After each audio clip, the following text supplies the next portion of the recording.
Hey, everybody. Welcome to Daniel Davis Deep Dive Mobile Edition.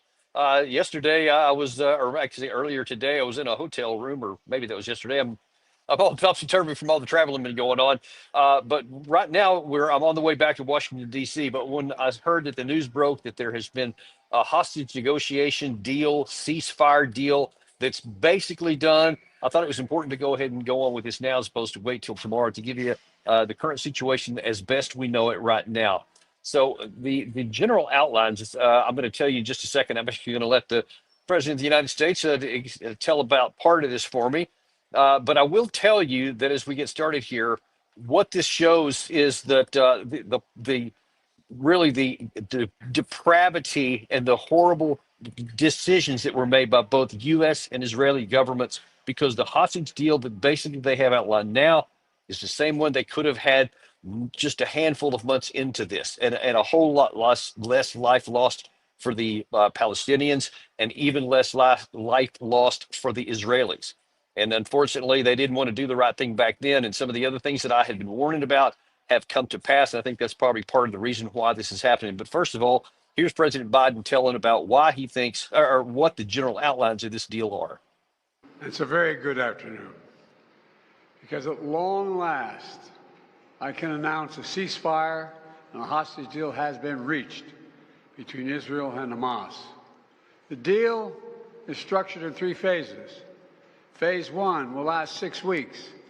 It includes a full and complete ceasefire, a withdrawal of Israeli forces from all the populated areas of Gaza, and the release of a number of hostages held by Hamas, including women and elderly and the wounded.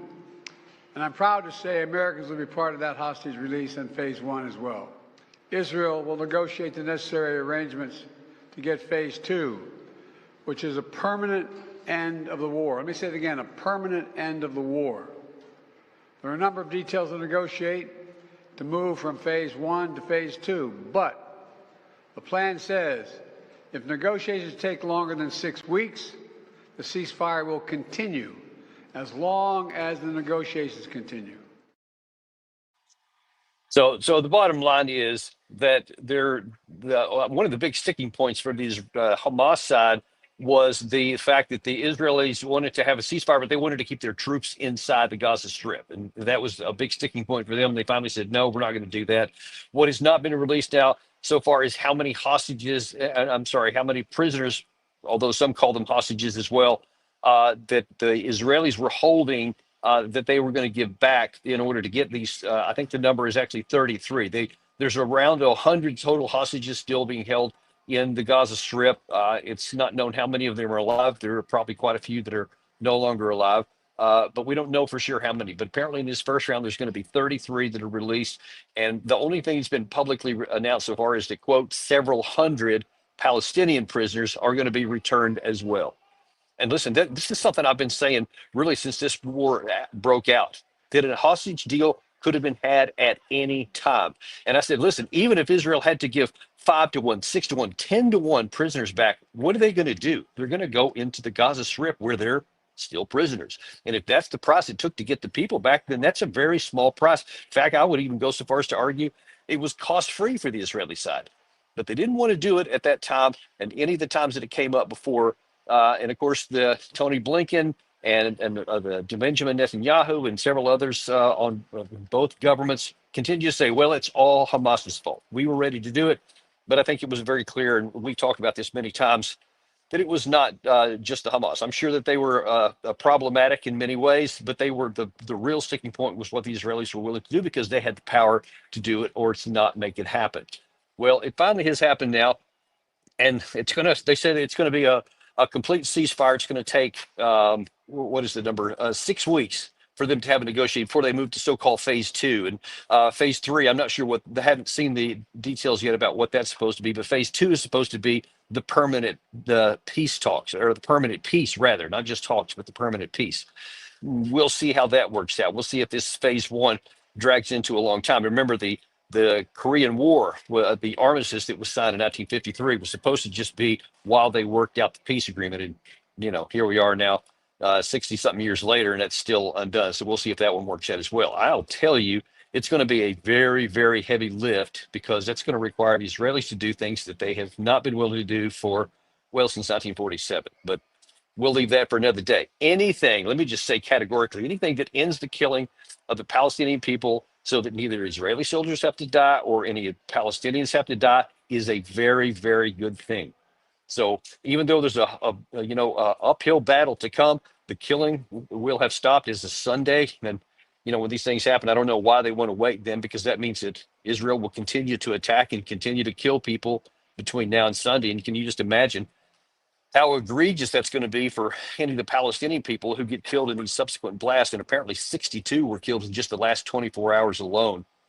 That's just going to be an egregious thing, and there's no value to it. There's no value to waiting till Sunday. Wait now. Just stop pulling the lanyard, stop launching the missiles, stop sending the airstrikes. There's nothing to gain by it. You'll just simply kill more people, and in the end gain nothing. And that will actually make it even worse, in my view, to the already uphill climb. In terms of who gets the credit for this, interesting that President Biden seemed to try and want to preempt that question by laying out that it's really mostly because of me. This deal was developed and negotiated under my administration, but its terms will be implemented, for the most part, by the next administration. In these past few days, we've been speaking as one team. This has been time of real turmoil in the Middle East. But as I prepare to leave office, our friends are strong, our enemies are weak, and there's a genuine opportunities for a new future. In Lebanon, there's an opportunity for a future, free from the grip of Hezbollah. In Syria, a future free from the tyranny of Assad. And for the Palestinian people, a credible pathway to a state of their own. And for the region, a future of normalization, integration of Israel and all its Arab neighbors, including Saudi Arabia. Okay, his comments there really illustrate why we were not able to get a ceasefire before, and why this administration was pursuing policies totally disconnected from reality. I mean, he wants to tell you right there that I did this, we did this, my administration, and then the other administration will put it into effect, but it was really me that did it. And no idea that why this didn't happen until just a week before you leave power. There might have been some reason why you couldn't get it done at any time before then, because we were feckless. We didn't use any of the leverage we had, which I've talked about this for months. He had plenty of leverage. There's plenty of things he could have done. Biden didn't do any of them.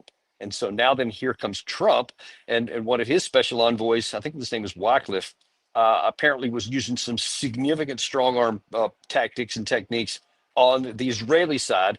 And apparently that's what got the thing broken through. But look, just a couple of things that Biden said in there, actually three of them that we want to talk about here for a second, because it's so important. He says, because of this, now peace can reign in the Middle East. He said, the people in Lebanon will be free from Hezbollah. Who's free from Hezbollah? There's a ceasefire that happened up there. Hezbollah is still there. Nobody eliminated Hezbollah. They're still on the ground. They're still possible. They're still licking their wounds from the significant damage they took from the Israelis from the top all the way down to the bottom. But they are still very much involved in what's going on, and they still are very much alive and on the ground, and something will have to be figured out there too. This issue here is just with Hamas, but you still have to deal with Hezbollah. That still has to take place, and it hasn't so far. So nothing's been resolved with that. The other thing is, he said, the people of Syria, they're now free of Assad. Well, yeah, but free from Assad into what? Remember, when Muammar Gaddafi was killed by the Obama administration in concert with some other nations, what did that do? There were all these celebrations. Everybody was cheering for a long time. And you remember Secretary of State Hillary Clinton at the time said, we saw, Gaddafi died, ha, ha, ha, and laughed, etc. What happened after that? Basically, it sparked a civil war that still rages to this day. And the quality of life for the people in the region was terrible. So there is a long, long way from going on to that. And even in this situation here with the Hamas, but still, what's going to happen with that? What's going to happen with the West Bank? Because I think one of the reasons why this actually happened now is, aside from the Trump pressure, is because, and this is ironic, because just 2 days ago, Secretary of State Blinken, of all people, admitted that, well, what we've kind of discussed is that the replacement that all the casualties and the battlefield losses that Hamas has suffered, they've almost all been replaced. So they're basically back to the same strength they were when they started. And that's another thing I've been talking about since literally the beginning. You may recall every time I've talked about this practically, and certainly in the first part, I said that the path that Netanyahu is on is militarily unattainable. You can kill a whole bunch of people, but every time you kill somebody who's innocent, you give motivation, incentive for the other guy to come in. Even if they had killed every Hezbollah person that existed on the 7th of October, 2023, so many more people will be looking to get back in and to join it because that's the only thing they can do. And now then we have Blinken actually admitting that. I'm really surprised that he did, but that says it on the end. So basically, all the effort that Israel has been doing has been for nothing because they still have the same problem that they had before. So they didn't bring themselves any peace. They did lose a lot of troops. I think somewhere around 400 killed in action and some number of thousands wounded. I'm not even sure that the total number has been released yet, but it's apparently in the thousands. And now then that threat still exists. So now they have to do a ceasefire that they did in Lebanon, now then here in the Hamas, so that they can try to figure out what's going on. And they're going to have to rebuild their own strength because of all the losses that they've taken. And of course, the conditions that led to this, the 10-7 in itself has to be addressed so that that doesn't happen again. And as I pointed out, it's now infinitely worse than it was before. And this is far, far from over. And in fact, even the ceasefire deal is far from over, as I'm going to talk about in just a second. But first of all, here's an interesting statement from Qatar, who is one of the key interlocutors that helped bring this together. Note who the Prime Minister of Qatar thanks in his declaration. At the outset, I would like to extend appreciation to our partners in Egypt, the United States, namely the U.S.-elect envoy, Mr. Steve Witkoff, and the Middle East and Northeast coordinator, in Mr. Brett McGurk, for their extensive effort that have yielded in a breakthrough in these negotiations reaching up to this deal. Okay, so you see there that he actually thanked the president-elect's envoy, Steve Witkoff. And then he did mention Brett McGurk, who I think is associated with the Biden team, but he didn't say anything about the Biden administration. And I think one of the reasons is because he saw that the Qataris saw many times that the Biden administration was basically helpless and pointless and powerless before the Netanyahu government. And it was always Netanyahu that was strong-armed in the United States and not the other way around. And now here comes Trump in. And apparently, at least according to initial reports, Witkoff went over there and strong-armed Netanyahu and told him in no uncertain terms that this deal will be done and it'll be done before 20 January, because that's one of the things Trump had been promising. And now then we see it's mostly happened, although at the last reporting I saw just before coming on air, Netanyahu did not confirm that this is the deal. And they have to have a cabinet vote on it tomorrow, which is important. But interesting talk about who gets credit for what. At the end of that press conference that Biden gave, I showed you a couple of scenes from a second ago. As he was walking off, somebody asked him, who should get credit for this? Thank you. Folks, credit for this, Mr. President, you or Trump? Is that a joke? Oh, thank you.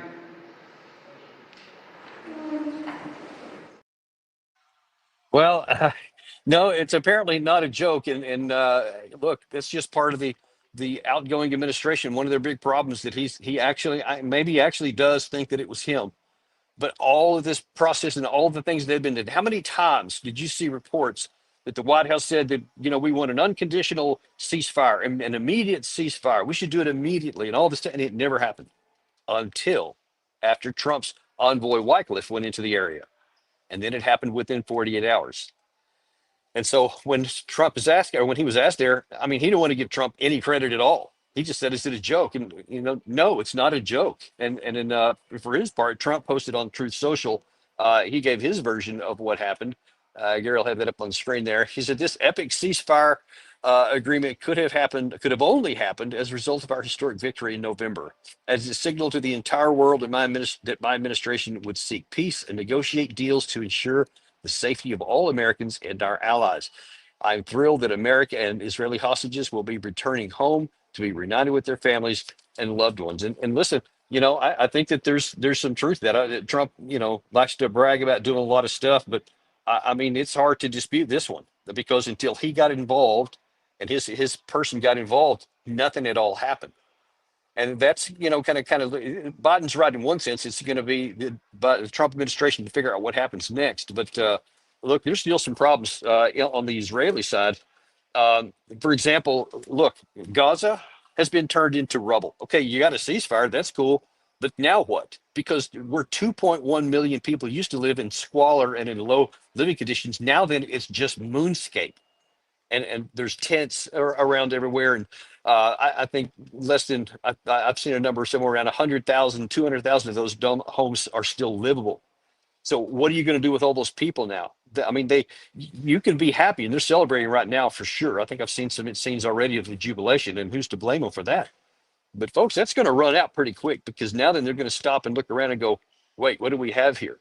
And as these negotiations drag on, you can't just leave 2 million people trapped in an area and then not offer them any kind of a hope. And Biden, that was the other thing he said in that previous comment that, now it's going to give the people of Palestine a legitimate hope for a homeland and a state of their own. Well, that's fantasy because that's something that Israel has been categorically against. Netanyahu has been categorically against throughout this whole war that's been waged since 10/7/23. Biden keeps saying it, and Netanyahu keeps contradicting it. Now, what Trump is going to do when he comes in remains to be seen. I think he's limited in how much political capital he's going to expend on this.